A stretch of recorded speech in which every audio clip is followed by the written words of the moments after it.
ni matunda ya uongozi mzuri wa Dr. Samia Suluhu Hassan na serikali ya awamu ya 6. Pasingekuwa na uongozi mzuri wenye kutengeneza mipango kazi mizuri, amani nzuri, leo hii isingewezekana sisi kufikia kwenye hatua hii ya kutambulisha bidhaa hii ya sabuni. Pengine tulipoanza tungekuwa sasa tunaelekea kudidimia kabisa, lakini kwa kutoka hatua moja kwenda hatua nyingine, tafsiri yake ni kwamba uongozi mzuri tuliokuwa nao, serikali nzuri tuliokuwa nayo, ndio inachangia vijana kama sisi kuweza kuona fursa, na fursa hizo kuweza kupata miundo mbinu mizuri ya kuweza kufanyia kazi.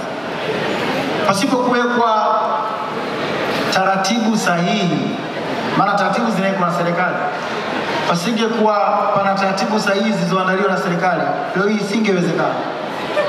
Ndio maana mwanzo nilizungumza kwamba katika awamu hii ambayo imefungua fursa za viwanda, za biashara na fursa mbalimbali za kiuwekezaji, kama vijana tutashindwa kupiga hatua, tutakuwa ni makosa yetu ya kwanza sisi wenyewe. Mheshimiwa mgeni rasmi, nitakwambia ukweli, bidhaa hii haijatoka tu kwa kukurupuka, na bidhaa hii haipo tu kwa sababu ni jina, hapana. Nitakwambia ukweli, mwaka jana kabla ya kutambulisha rasmi, kwa sababu mpango rasmi ulikuwa kutambulishwa mwaka jana, hauwezi kuamini Mheshimiwa Waziri, tumeziweka sokoni. Ile kuweka sokoni tu ndani ya wiki moja, less than wiki moja, mzigo wa kontena 30 ulikatika na hatujatangaza popote.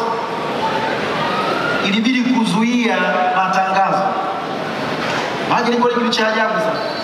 Maana biashara nyingi zinataka zifanye matangazo ndio mzigo uende, lakini tumeweka kujaribu kuangalia watu wanapokeaje bidhaa. Tunataka kuanza kwa makelele ili watu wanunue au wapende kitu kwa sababu tuna watu fulani hapa. Tunataka kutest, je, watu wamependa ubora huu ambao umethibitishwa, wameridhika nao? Mheshimiwa Waziri, tulipoweka ilibidi kuzuia matangazo, maana yake demand ilikuwa kubwa kuliko mzigo ambao tulikuwa tumetengeneza. Ikabidi kwanza kuandaa upya, kutengeneza upya mzigo mwingine mkubwa zaidi, na ndio mpaka siku ya leo kuja hapa kutambulisha rasmi. Mheshimiwa mgeni rasmi, Mheshimiwa Waziri Jafo, Waziri wa Viwanda na Biashara, nikuthibitishie kwamba vijana wako katika hili hatujakurupuka na tutataka tukuangushe. Tumeweka bidhaa ambayo iko bora, bidhaa ambayo inaweza kuwa msaada kwa mama zetu, kwa dada zetu, kwa sababu wao ndio watu wa kwanza ambao wenye hadha inapokuja kwenye swala la ufuaji, uoshaji vyombo, lakini kwa ujumla usafi katika nyumba.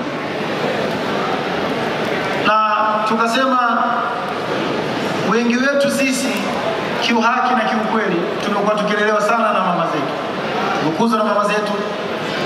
Tukasema ni nini haswa wakati huu kama Wasafi tutakuja na kitu gani ambacho isiwe tu biashara, lakini itakuwa ni moja ya jambo ambalo umeweka msaada au umeenda kumwezesha au kumpunguzia tabu mama yetu. Ajira sabuni, tukiamini kwamba dada zetu, mama zetu, sasa yale mambo kuchubuka mikono hatukuwepo tena. Mambo ya kutumia nguvu, yani mtu sasa anafua sabuni kana kwamba mpaka akija mume tena yuko hoi na ufuaji, anashindwa kutoa huduma zake kwa mume.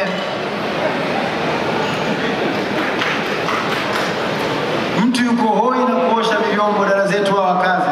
Lakini sabuni hii, Mheshimiwa mgeni rasmi, Mheshimiwa Waziri, tumejitahidi kadri ya uwezo wetu tuwe mfano bora na kukupa sifa wewe, kukupa sifa rais wetu kwa fursa hizi alizotengeneza. Niseme sasa rasmi sabuni hii inapatikana madukani kote. Ukifika waulize nataka Wasafi Soap, sabuni Wasafi, utaipata. Ama baada ya maneno haya mafupi, naomba nimkaribishe Mheshimiwa Mkuu wa Wilaya kwa ajili ya kukaribisha Mheshimiwa Waziri kutoa maneno mafupi. Asante sana. City habari. City yupo, City karibu. Njoo ulivue pendo mwa City. Sijakuona siku nyingi sana. Babu, naam. Naambiwa Daina Nyange yupo pia. Daina Nyange? Yupo. Na historia naye kubwa sana wakati anaanza kutoka aliniitia wimbo wake nikiwa niko pale kwenye kituo changu cha zamani. Tukatoka pale nikapiga wimbo wake, akaenda kununulia ubwabwa akiwa mdogo maskini. Nyange wangu, umekuwa sasa mama. Muda wote nitatafuna hela yangu. Alhamdulillah. Makofi kwa Daina Nyange. Nipendeza kweli kweli. Wa City siku nyingi namna ambavyo tutalipana lile deni nitamwambia dada yako Nyangasa. Umeisha shule bwana. Sisi anapiga. Sawa. Babu Feza Kesi yupo pia. Aje. Karibu sana. Aje. Diamond kajiandaa, anataka watu wote wakakoge na kufua. Zinafana kuogea jamani. Na wale ambao wana harara. Feza Kesi anakuja. Yupo yupo. Sasa yupo bwana mdogo mmoja ambaye pamoja na vijana wengi wanafanya vizuri kwenye eneo hilo la TV za mtandaoni. Sasa kwa niaba yao moja kati ya watangazaji kijana sio upande wa wanahabari. Hata habari pia. Tutapoleta watangazaji na wanahabari wote. Waje. Baadaye. Okay. Sawa, basi tutaleta. Sisi nimeambiwa unapita na baba leo. Sio mbaya. Sasa, kurugenzi karibu. Kwanza namwambia tu dada yangu Shishi, najua hadha ya kusugua masufuria ukiwa hauna sabuni ilikuwa sahihi. Na nikuthibitishie kwamba sabuni hii ya Wasafi Soap hautotumia nguvu kwenye kusafisha, kufua wala kuogea, multifunction. Vile vyombo pale leo mimi nakwambia ukitoka hapa kwa oshia tu sabuni ya Wasafi na utaona. Utani kwa nini zoezi. Sasa karibu. Sasa mkurugenzi ujue tabu yake ya box. Baba leo njoo, wewe ndio mtu wa box. Chukua box.